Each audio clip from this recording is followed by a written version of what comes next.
Pierre Labarthe, qui est directeur de recherche en économie à INRAE.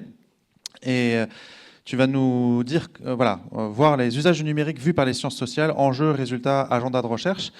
Tu nous avais déjà fait en décembre dernier, de mémoire, en avril dernier, bref, récemment, tu nous avais déjà dit comment les sciences sociales abordent l'adoption. Et là, tu vas nous permettre de faire un zoom sur des grands résultats issus de recherches menées en particulier dans le cadre du programme Coeditag, qui est financé par le PEPR Agroécologie et Numérique. Puis il y a tout un tas de thèses que tu encadres et tu vas nous brosser, on va dire, quelques grands résultats. Donc effectivement, j'espère que je ne vais pas trop me répéter.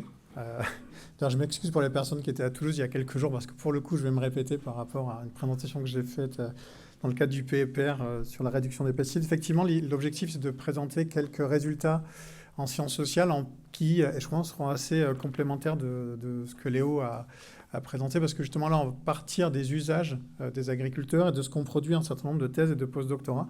Donc j'en ai cité quelques-uns ici. Alors, je n'ai pas encadré toutes ces personnes-là, mais qui ont participé à 3 grands programmes. Donc, il y a effectivement Coeditag, dont tu as parlé, mais il y a aussi l'Institut de convergence Digitag, qui a financé un grand nombre de thèses et de post-doctorants en sciences sociales sur le sujet. Et puis une ANR PADAC, coordonnée par mon collègue Julien Brailly, plus spécifiquement sur les plateformes, et donc qui ont permis de produire des connaissances empiriques sur les agriculteurs, les acteurs, leurs pratiques, les connaissances et les réseaux qui se créent autour du numérique. Et un des premiers résultats sur lesquels je voudrais revenir, c'est l'importance de distinguer entre types de technologies quand on s'intéresse au lien entre usage, adoption et trajectoire de changement, quand on veut discuter entre écologisation et numérisation. Et notamment l'importance de distinguer ce qui se passe autour de l'agriculture de précision, dont on a beaucoup parlé déjà ce matin. Donc tout ce qui est autour des capteurs, des applications de l'agriculture de précision, la robotique, etc. Mais aussi parler un peu plus de réseaux sociaux et de plateformes, qui sont sûrement là, en tout cas ce que montrent les enquêtes sociologiques que des collègues ont menées, c'est là qu'il se passe sûrement le plus de choses autour du numérique dans notre secteur, et qui sont finalement peut-être pas si spécifiques que ça à notre secteur, ce qui sera un de mes messages. Donc je vais quand même commencer par dire 2 mots sur l'agriculture de précision, en commençant par les travaux de l'adoption, puis en débordant un peu vers l'usage. Bon, sur l'adoption, le constat est le même que celui de Léo dans la plupart des études nationales et internationales, c'est-à-dire que les taux d'adoption sont faibles et progressent pas bien. J'ai par d'autres méthodes les mêmes chiffres que vous sur 10% de la sole en grande culture, sur les technologies les plus anciennes. Donc à l'international, il y a eu beaucoup d'études d'économétrie qui ont été faites et qui montrent alors des facteurs classiques dans ce retard à l'adoption, sur la taille économique, la digital literacy, enfin la capacité des agriculteurs à gérer ça. Mais le plus important souvent, c'est la difficulté d'établir les coûts et bénéfices de ces technologies par les agriculteurs. Donc on revient à ce qui a été dit par Abellio, par d'autres personnes autour, c'est la capacité à établir les coûts et bénéfices. Et du coup, ce qu'on n'arrive pas à établir les bénéfices, on établit les coûts. Et c'est un frein à l'adoption assez grand.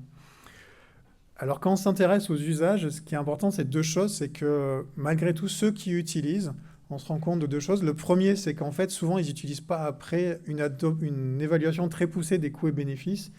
Mais il y a un facteur un peu clé qui va être la relation de confiance qu'ils ont dans la personne qui accompagne l'outil et qui leur vend l'outil. Et donc, ce facteur-là, il apparaît très souvent. Donc, c'est souvent les conseillers, donc ils peuvent être de coopératives ou de chambres. Et la deuxième chose, c'est qu'une bonne part, alors là je rajoute dans le pessimisme, mais qu'il y a une bonne part des adoptions qui ne sont pas en fait du fait des agriculteurs, mais qui leur sont imposées par l'aval. Donc l'exemple que je prends souvent là, c'était des contrats que l'U passait à un certain moment, dans lequel il y avait, vous savez, les petits paquets de petits beurre avec le satellite dessiné dessus, ça se traduisait par des contrats dans lesquels l'agriculteur devait utiliser des outils, alors je ne sais plus quelle était la solution, mais de gestion de l'azote.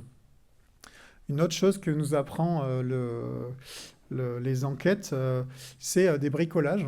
Alors ça apparaissait un peu dans la présentation de Léo, mais autour de la fertilisation, là où il y a des usages, il y a beaucoup d'agriculteurs qui utilisent la partie software sans avoir la partie hardware de cette technologie-là.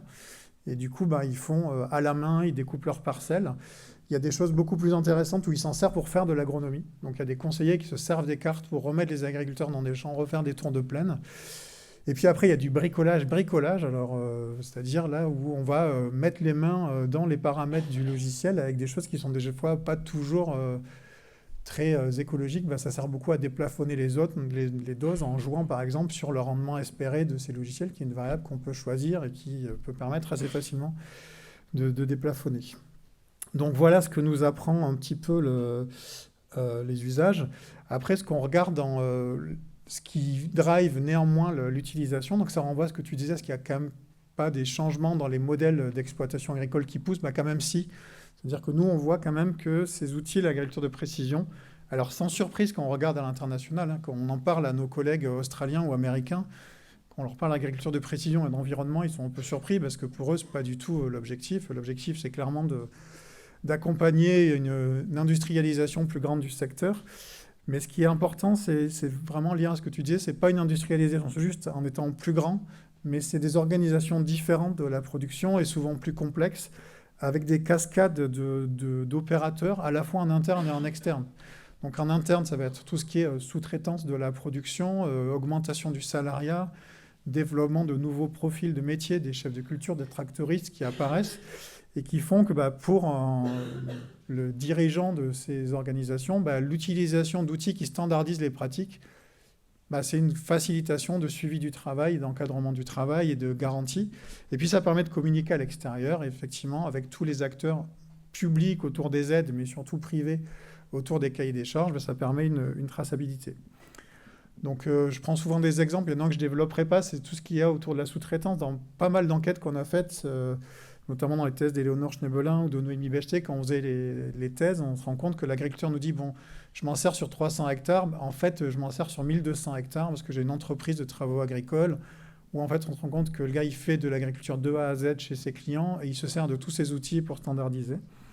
Un exemple le plus intéressant que j'ai eu récemment, c'est un collègue anglais, David Rose, qui travaille sur l'aviculture en Angleterre et qui me donnait des exemples de l'utilisation de l'IA pour gérer des poulaillers dans des très grandes structures. Donc c'était l'exemple d'une firme qui avait... donc il y a une maison mère qui a des sociétés filles, chaque société fille, c'est un poulailler.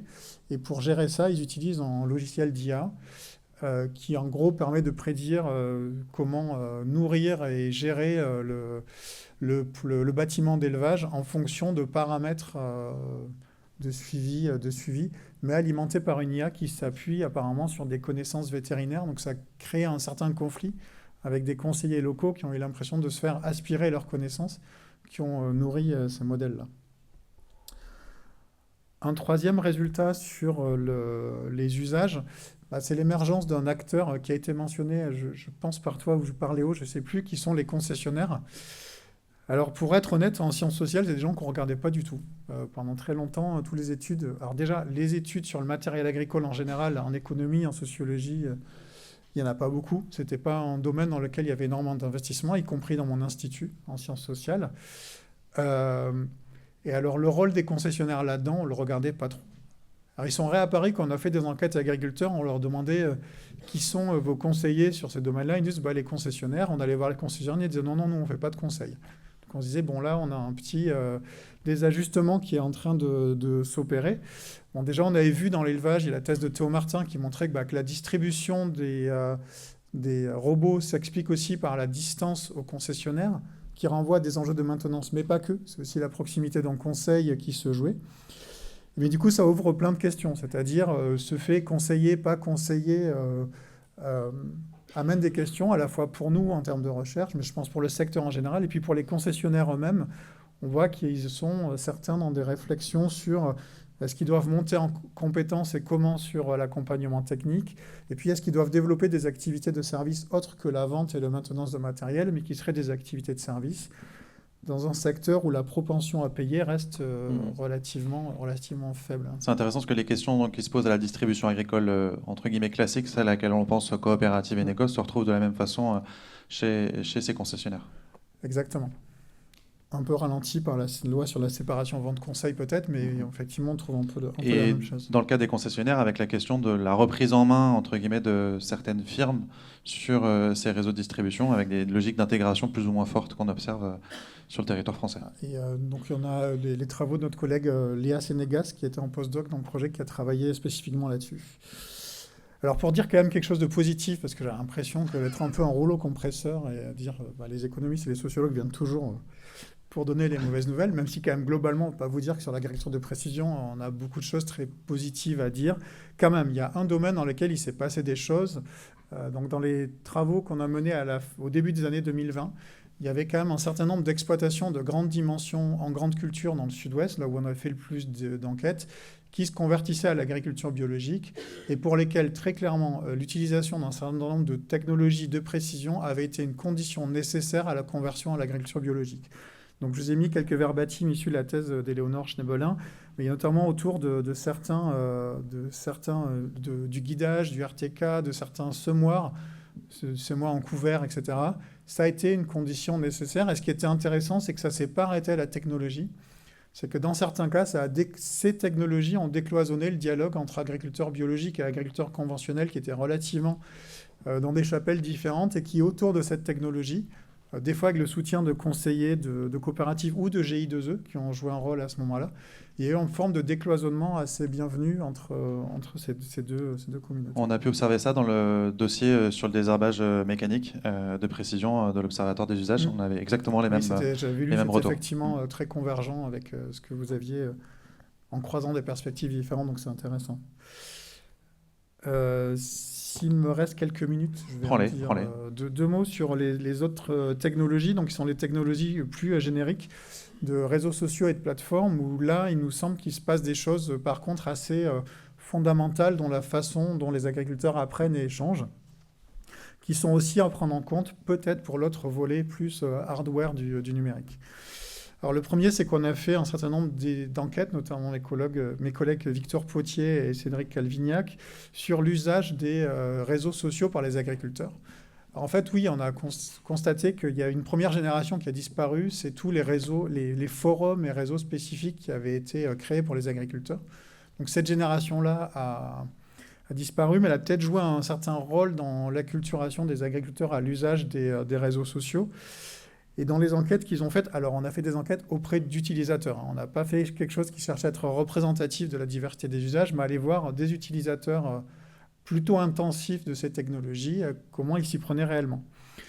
Bon, la première chose, c'est quand on dit intensif, des fois, c'est vraiment très intensif. C'est-à-dire que dans les enquêtes de Cédric et Victor, il y a des agriculteurs qui sont sur des dizaines de groupes WhatsApp, Facebook et autres, et qui passent un temps de travail assez significatif sur ces groupes-là.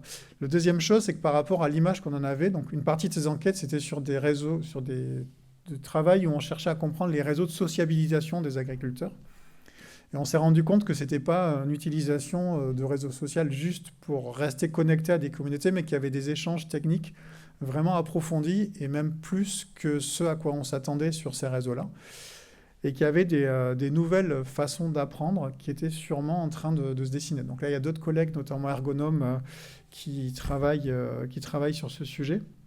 Et on se rend compte qu'il y a du coup aussi à apprendre la façon dont les agriculteurs s'y prennent sur ces réseaux-là, avec un travail assez fort de sélection de communautés. Donc on se rend compte que les agriculteurs tâtonnent, mais sont attentifs à vraiment trouver les communautés dans lesquelles ils se sentent en confiance pour aller faire de l'échange technique, et que ces communautés, en retour, peuvent redéfinir les réseaux et notamment casser un peu la dimension locale des réseaux d'apprentissage en élargissant les agriculteurs avec lesquels ils échangent.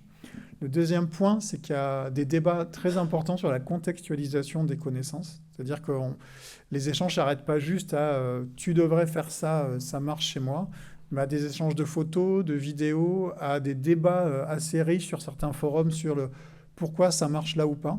Et dans les entretiens qu'on a fait, des agriculteurs qui étaient conscients des limites de ça. Et du coup, par rapport à ce qui a été dit, pas de réel effet de substitution par rapport au conseil local, mais plutôt une augmentation.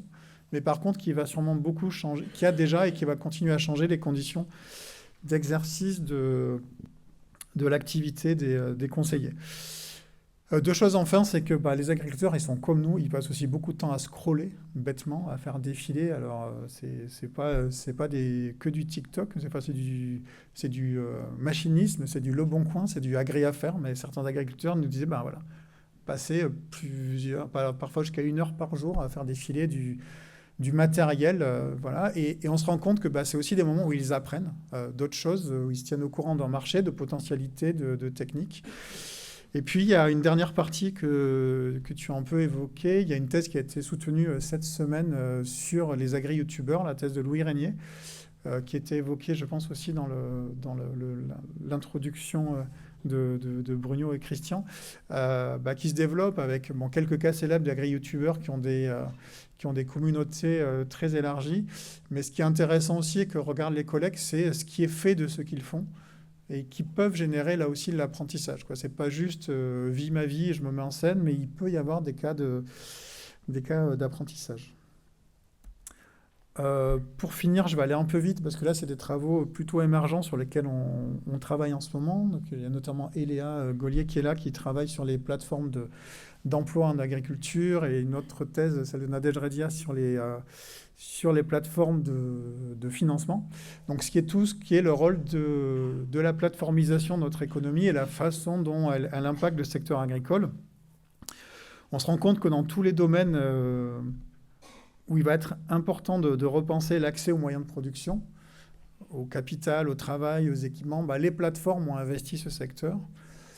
Ce qu'on se rend compte, c'est qu'à peu près dans tous les domaines, il y a coexistence de deux types de plateformes, des plateformes de type sectoriel créées par et pour les agriculteurs et des plateformes plus génériques. Donc, Le Bon Coin pour le matériel agricole, LinkedIn, Facebook ou autre pour l'emploi, etc. Ce qu'on a l'impression de voir, c'est que dans tous les cas, c'est les généralistes qui sont en train de dominer les usages. Pas dire que dans certains cas, il ne reste pas une séparation, mais quand même, on tend vers plutôt une forme de banalisation de ce point de vue-là, qui est peut-être à interroger également. Et en tout cas, là, je n'ai pas énormément de résultats à vous présenter parce que c'est sur quoi on travaille en ce moment, mais qui nous paraît intéressante. Je vais arriver à ma conclusion, du coup. Donc, 3 leçons de ce qui nous paraît important. Le premier, c'est mais ça, je crois que c'était déjà mon message il y a 1 an, donc là, je me répète un peu.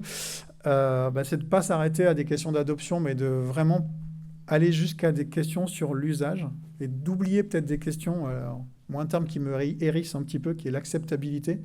Et je pense que partir de l'acceptabilité, c'est un peu condamner la technologie déjà. Et notamment, ça a été dit, mais la clé, c'est le travail. Enfin, je veux dire, si on veut avoir des technologies qui sont utilisées, il faut que ce soit des technologies qui résolvent des problèmes de travail des agriculteurs, de leurs salariés, de leurs sous-traitants. Et je pense que la clé, elle est quand même là. Parce que les technologies qui résolvent des problèmes que les agriculteurs ne se posent pas, ils ne les utiliseront pas. Le deuxième, c'est aussi penser au-delà de l'agriculture de précision. Je pense qu'on a un certain nombre de limites convergentes sur ce que peut faire ou ne pas faire l'agriculture de précision pour penser que le numérique ne s'arrête pas là, et qu'il faut penser à l'intégration du numérique dans d'autres systèmes de production, mais aussi en lien avec d'autres technologies. Et puis enfin, un certain nombre de questions qui émergent sur les liens entre numérique et écologisation de l'agriculture, avec des résultats assez nuancés, mais des questions qui s'ouvrent. Donc on voit que l'agriculture de précision, elle a un impact assez limité. Pourtant, il y a des voies d'une écologisation d'une forme industrielle de l'agriculture. Je pensais là au désherbage et tout ce que ça implique. Donc, sûrement quelque chose à continuer à accompagner. Le fait que les technologies numériques reconfigurent les réseaux d'apprentissage, je pense que là aussi, il y a un champ qui s'ouvre pour le développement de solutions. Et puis enfin, une question très forte autour de qui seront les intermédiaires qui vont accompagner les agriculteurs. Est-ce qu'il faut laisser le champ aux concessionnaires ou pas? Si oui, comment on les accompagne? Par qui? Et quel est le rôle là-dedans de la recherche publique, par exemple, de l'enseignement supérieur aussi, de savoir qui on forme et pour quel métier. Et puis du conseil plus largement qui, à mon avis, mon opinion, n'est pas amené à se remplacer, mais sûrement à évoluer pour épouser les nouveaux contours des organisations productives des secteurs. Merci beaucoup, Pierre, avec une question aussi de modèle économique associée à ce conseil qui se pose. Qui fait le conseil? Qui le paye? C'est aussi des questions qui se posent.